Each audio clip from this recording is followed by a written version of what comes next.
ಬಿಜೆಪಿಗೆ ಉಭಯ ಸಂಕಟವನ್ನ ತಂದಿಟ್ಟಿದ್ದಾರೆ ಎನ್ಡಿಎ ಮಿತ್ರರು. ಯಾಕಂದ್ರೆ ಸಚಿವ ಸ್ಥಾನ ಹಾಗೆ ಖಾತೆಗಳ ಬೇಡಿಕೆಗೆ ಬಿಜೆಪಿ ಮುಂದೆ ಬಹಳ ತಕರಾರನ್ನ ತೆಗೆದಿದೆ, ಅಥವಾ ಆ ತಕರಾರು ನಡೀತಾ ಇದೆ ಬಿಜೆಪಿ ಹಾಗೆ ಇತರ ಪಕ್ಷಗಳ ನಡುವೆ.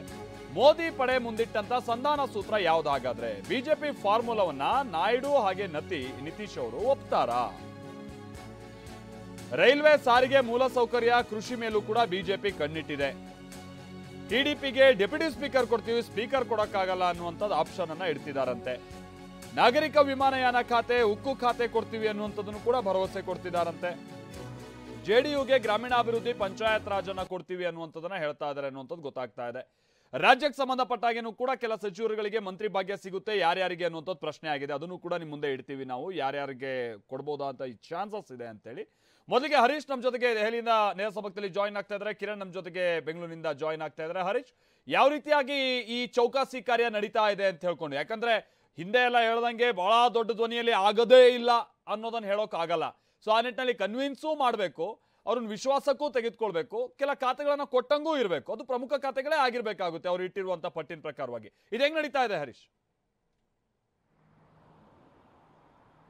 ಮಾಲ್ತೇಶ್, ಈಗ ಮೋದಿ ಅವರನ್ನ ಪ್ರಧಾನಿ ಮಾಡಬೇಕು ಅನ್ನುವಂತಹ ನಿಟ್ಟಿನಲ್ಲಿ ಎನ್ಡಿಎ ಅಂಗಪಕ್ಷಗಳೆಲ್ಲವೂ ಕೂಡ ಒಟ್ಟಾಗಿ ನಿಂತಿವೆ, ಮತ್ತೆ ಆ ಬೆಂಬಲವನ್ನು ಕೂಡ ವ್ಯಕ್ತಪಡಿಸಿವೆ. ನಿನ್ನೆ ಆ ಸಭೆಯಲ್ಲಿ ನಾವು ಗಮನಿಸಿದ್ದೀವಿ. ಅಂದರೆ ಯಾವುದೇ ಪಾರ್ಟಿಗಳು ಕೂಡ ಎನ್ಡಿಎಲ್ಲಿ ಇರ್ತಕ್ಕಂಥ ಗುರುತಿಸಿಕೊಂಡಿರ್ತಕ್ಕಂಥ ಪಕ್ಷಗಳು ನಾವು ಬಿಜೆಪಿ ಜೊತೆಗಿನ ಮೈತ್ರಿಯನ್ನು ಕಡಿದುಕೊಳ್ಳೋದಿಲ್ಲ, ನಾವು ಇರ್ತೀವಿ ಅನ್ನುವಂಥದ್ದು ಸ್ಪಷ್ಟಪಡಿಸಿದ್ದಾರೆ.